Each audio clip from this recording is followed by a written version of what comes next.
Hello everyone, welcome back to Bhavna's beauty world. আজকে আমরা মেকআপের একটা বেসিক স্টেপ অর্থাৎ আইব্রো ইন ডিটেলসে শিখব। So without further do, let's start the video.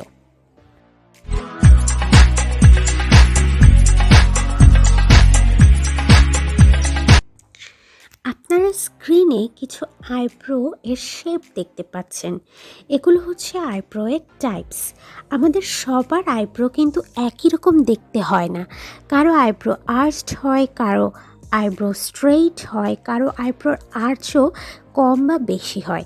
এই ছবিগুলো আপনি স্ক্রিনশট করে আপনার ফোনে রাখুন এবং আয়নার সামনে ধরে নিজের ন্যাচারাল আইব্রো আনপ্লাগড আইব্রোর সাথে মিলিয়ে দেখুন আপনার আইব্রোর ন্যাচারালি কোন শেপে আছে। সেই শেপকে বজায় রেখেই আপনাকে আপনার আইব্রোটি আঁকতে হবে। এরপর আমরা চলে যাই উপকরণে। তাহলে চলুন খাতা কলম নিয়ে লিস্ট করে কী কী লাগবে। প্রথমে একটা পুলে লাগবে, এরকম যেরকম ভিডিওতে দেখছেন। একটা আইব্রো পমেটের সেট, আপনি একটা সিঙ্গেল আইব্রো পমেট নিলেও হবে। এই সেটের সাথে এই দুটো আইব্রো ব্রাশ আসে, আমি এটাও ইউজ করতে পারি। এবং আমার কাছে আলাদা আইব্রো ব্রাশ বা থিন অ্যাঙ্গেলড ফ্ল্যাট ব্রাশ রয়েছে, যেটাকে আমি ইউজ করি। আমার কাছে দুটো পমেট রয়েছে, একটি ব্ল্যাক এবং একটি ব্রাউন। সাথে একটা কনসিলার লাগবে। এই কনসিলারটা এলে গার্লের কনসিলার এবং এর শেড হচ্ছে পোর্সেলিন, যেটা আমার স্কিন টোন থেকে এক শেড লাইট। এবং আপনারা চাইলে আপনাদের এক্স্যাক্ট স্কিন শেডের কনসিলার ইউজ করতে পারবেন। এবং এরকম একটা রাউন্ডেড থিন ফ্ল্যাট ব্রাশ লাগবে কনসিলারটা ইউজ করার জন্য। তাহলে আমাদেরকে জানতে হবে আইব্রোর শুরু, আর্চ বা বাঁকানো অংশ এবং শেষ কোথায়। সেজন্য এরকম একটা ব্রাশ বা পুলে বা যে কোনো লম্ব বস্তুকে নাকের সেপ্টামের পাশে লম্বভাবে ধরলে সেটা যে কর্নারকে স্পর্শ করছে সেটা আইব্রোর শুরু। এরপর সেপ্টামকে বাঁকিয়ে চোখের মণি বরাবর ধরলে যে অংশটা পাওয়া যায় বা আইব্রোকে যেখানে স্পর্শ করে সেটা আইব্রোর আর্চ। এবং এটা চোখের আউটার কর্নার আর নাকের সেপ্টামের বরাবর ধরলে আইব্রোর যে অংশটাকে স্পর্শ করছে সেটা হচ্ছে আইব্রোর শেষ। আমি বিষয়টা রিপিট করে দেখিয়ে দিচ্ছি। শুরু, আর্চ এবং শেষের অংশ। এই বিষয়টি জানা থাকলে আমার মতো যাদের জোড়া ভ্রু কিংবা যারা আইব্রো প্লাক করেন না তাদের আইব্রো আঁকতে আরও সহজ হবে। এখন আমি আমার আইব্রোয়ের ন্যাচারাল কালার অর্থাৎ ব্রাউন কালারের একটা আইব্রো পমেট থেকে কিছু প্রোডাক্ট অল্প অল্প করে নিয়ে আমার আইব্রো ব্রাশে নিয়ে আমার আইব্রো ড্র করব। আপনারা আপনাদের ব্রাউয়ের ন্যাচারাল যে কালার সেই কালারের পমেট দেবেন।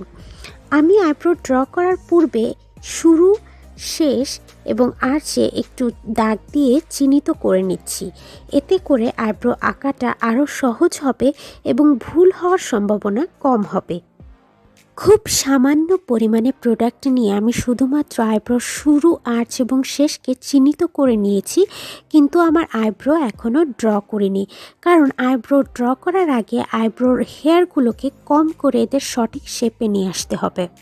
এই অংশটি অত্যন্ত মনোযোগের সহিত দেখবেন, কারণ আইব্রো কম করার কিছু সিস্টেম আছে। দেখুন, আইব্রোর যে সামনের অংশ সেটি হেয়ারগুলো একদম উলম্বভাবে আছে, সেগুলোকে আমি সোজা উপরের দিকে আঁচড়িয়েছি। এর পাশেরটি আমার হাতের ডিরেকশন অনুযায়ী একটু আড়াআড়িভাবে আমি আঁচড়াচ্ছি। এরপর আর্চের যে অংশটি সেটি কিন্তু একটু বাঁকানো, সেটাকে আমি এভাবে আড়াআড়ি আঁচড়াবো না, এভাবে ঘুরিয়ে আর্চের মতো করে আমি আঁচড়াবো এই ডিরেকশনে যেভাবে আমি দেখাচ্ছি। এরপর শেষের যে অংশটা সেটি আমি নিচের দিকে আস্তে আস্তে কম করব। অর্থাৎ প্রথমে উলম্বভাবে উপরের দিকে, তারপরেরটা একটু আড়াআড়িভাবে চতুর্ভুজের কর্ণের মতো, তারপর আর্চের জায়গাটা একটু বাঁকানো আর্চের মতো এবং লেজের অংশটুকু হচ্ছে নিচের দিকে। ঠিক এই ডিরেকশনে আইব্রো হেয়ারগুলোকে কম করতে হয়। আমার ন্যাচারাল আইব্রো এখন তার শেপে চলে এসেছে। এখন আমি আইব্রো ড্র করা শুরু করব। আইব্রো ড্র করার সময় মনে রাখতে হবে খুবই সামান্য মাত্রায় প্রোডাক্ট নিয়ে একটি আইব্রো ব্রাশের সাহায্যে এভাবে আস্তে আস্তে যেই চিহ্নিত অংশগুলো রয়েছে তার মধ্যে রেখে, অর্থাৎ সেগুলোকে একটা ফ্রেম বানিয়ে আইব্রো ড্র করতে হবে। আমি এখানে আর্চের জায়গায় একটু ফাঁকা অংশ রয়েছে আমার, আইব্রো হেয়ার ওখানে কম, তাই সেখানে প্রোডাক্টটি বেশি ইউজ করছি। যেখানে আপনাদের আইব্রো হেয়ার কম কিন্তু ওটি আপনার আইব্রো শেপের মধ্যে পড়ে, সেই জায়গাটা আপনারা আইব্রোয়ের প্রোডাক্ট দিয়ে ফিল ইন করতে পারেন। আর যেসব জায়গায় আইব্রো হেয়ার বেশি আছে সেখানে প্রোডাক্ট কম ইউজ করলেও চলবে। এবং সবসময় মনে রাখবেন, প্রোডাক্ট যত কম ইউজ করবেন তত কম ব্লেন্ডিং করা লাগবে। আমি এই ভিডিওতে কোনো ব্লেন্ডিং দেখাচ্ছি না, কারণ এটি বিগিনার ফ্রেন্ডলি ভিডিও এবং বিগিনারদের জন্য ব্লেন্ডিংটা কঠিন হয়ে যাবে, তাই আমি এমনভাবে দেখাচ্ছি যাতে ব্লেন্ডিং করার প্রয়োজনই না পড়ে। এখন একটা জিনিস মনোযোগ সহিত খেয়াল করুন, আমি কিন্তু একদম আইব্রো শুরু থেকে ড্র করা শুরু করিনি। আইব্রো শুরুর দিকে কিছু হেয়ার ছিল একদম উলম্বভাবে, সেগুলোকে বাদ দিয়ে যেখান থেকে আড়াআড়ি হেয়ার শুরু হয়েছে সেখান থেকে আমি ড্র করা শুরু করেছি এবং ফিল ইন করেছি। এবং সামনের যে অংশটি রয়েছে অর্থাৎ উলম্ব হেয়ারগুলো, সেই হেয়ারের জায়গায় আমি শুধুমাত্র আমার ব্রাশের সাহায্যে কয়েকটি স্ট্রোক দেব উলম্বভাবে, ঠিক হেয়ারের ডিরেকশনে হেয়ারের মতো করে, কিন্তু পুরোপুরি ফিল ইন করব না। আমি এই ভিডিওর একটি ক্লিপও কাট করছি না, যাতে করে বিগিনারদের জন্য ভিডিওটি আরও সহজ হয় এবং তারা বুঝতে পারে আসলে আইব্রো ড্র করতে কতটুকু সময় লাগে। আপনারা যদি এ ধরনের আরও বিগিনার ফ্রেন্ডলি ভিডিও চান আমার কাছ থেকে, তাহলে আমি ইন ডিটেলসে মেকআপের প্রতিটি স্টেপের ওপর ভিডিও করতে পারি। সেজন্য প্লিজ আমাকে আমার চ্যানেলে সাবস্ক্রাইবের মাধ্যমে সাপোর্ট করুন, পাশের বেল আইকনটি প্রেস করুন যাতে প্রতিবার আমি নতুন ভিডিও আপলোড করার পর আপনি সবার আগে দেখতে পারেন, এবং এই ভিডিওতে একটি লাইক দিয়ে আমাকে আরও অনুপ্রেরণা দিন। সাথে সাথে আপনি কী বিষয়ের উপর ভিডিও চান তা এই ভিডিওর কমেন্ট সেকশনে জানাতে পারেন।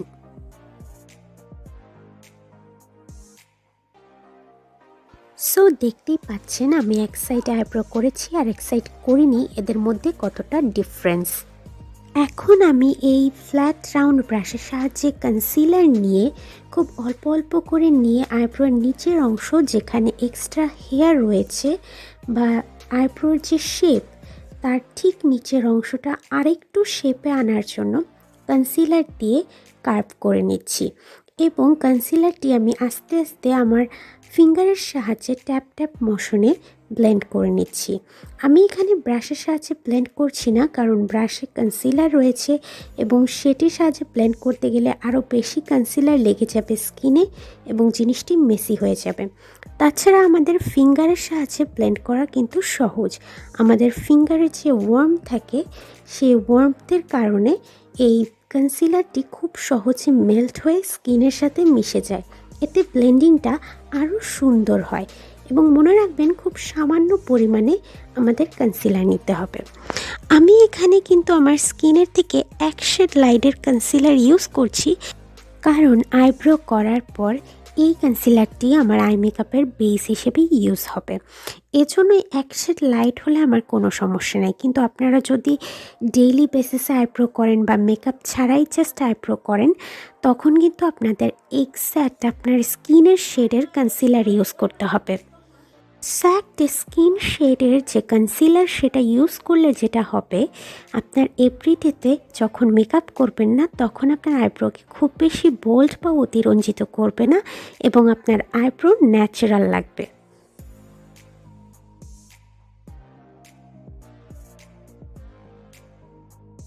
ধীরে ধীরে দুই আইব্রোয়ের পার্থক্য কিন্তু আরও সুস্পষ্ট হচ্ছে।